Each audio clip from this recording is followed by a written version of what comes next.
আজকে prawn garlic fried rice আর chilli garlic meatball রান্না করেছিলাম, চিকেন মিটবল আর কি। সেটা করে কর্তামশাইকে দিয়েছিলাম খাওয়ার জন্য, সে তো বেজায় খুশি। তা আজকে চিলি গার্লিক চিকেন মিটবলটা আপনাদের কাছে করে দেখাবো। রান্নাটা খুব ইজি, আপনারাও ট্রাই করতে পারেন।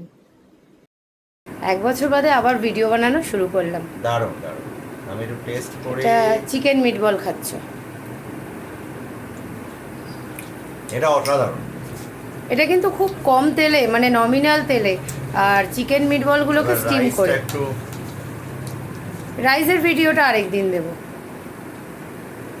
দুর্দান্ত কম্বিনেশন, নো ডাউট।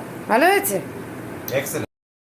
আজকে চিলি গার্লিক মিটবল রান্না করছি। এর জন্য আমি চিকেন কিমা নিয়েছি 250 গ্রাম, আর এর মধ্যে সয়া সস, আদা রসুনের পেস্ট, নুন আর কাঁচা লঙ্কা কুচি দিয়ে ভালো করে মেখে নিয়েছি। আর ছোট ছোট বলের আকার করে এগুলোকে স্টিমে বসিয়ে দিয়েছি। এই যে দেখুন, স্টিম করার পর এগুলো এরকম দেখতে হয়েছে। এগুলোকে আর ভাজার দরকার নেই, সরাসরি রান্নায় চলে যাচ্ছি। এবার ননস্টিক প্যানে কিছুটা রসুন কুচি আর কাঁচা লঙ্কা কুচি দিয়ে একটু ভাজা ভাজা করে নিয়ে তাতে পেঁয়াজ আর ক্যাপসিকাম দিয়ে দিচ্ছি। আর পেঁয়াজগুলোকে আমি 4 টুকরো করে কেটে নিয়েছি, আর প্রত্যেকটা লেয়ার খুলে নিয়েছি।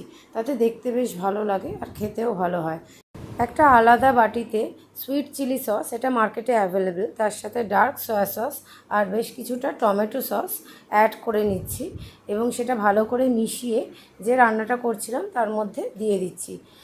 এরপর অ্যাড করছি কিছুটা জল, আর চিকেন মিটবলগুলো যেগুলো তৈরি করে রেখেছিলাম সেগুলোও এই গ্রেভিতে অ্যাড করে দিচ্ছি, আর সেগুলোকে কোট করে নিচ্ছি। একটা বাটিতে 1/2 চামচ মতো কর্নফ্লাওয়ার গুলে সেটাও রান্নাটায় অ্যাড করে নিচ্ছি। কর্নফ্লাওয়ারটা দেওয়ার পরে রান্নাটা কিন্তু সমান নাড়িয়ে যেতে হবে, নয়তো তলায় ধরে যাওয়ার একটা সম্ভাবনা থাকে। দরকার হলে আপনারা যদি গ্রেভি বাড়াতে চান এতে কিছুটা জল অ্যাড করে নিতে পারেন। এবার আমি পরিমাণ মতো নুন আর চিনিও অ্যাড করে দিচ্ছি। এরপরে রান্নাটা কিন্তু প্রায় হয়েই গেল। ব্যাস, আমার রান্না done. Chicken chilli garlic meatball ready. আপনারাও বাড়িতে ট্রাই করতে পারেন এভাবে, যদি আপনাদের আমার রান্নাটা পছন্দ হয়। যদি ভালো লাগে লাইক শেয়ার করে দেবেন। Thank you so much.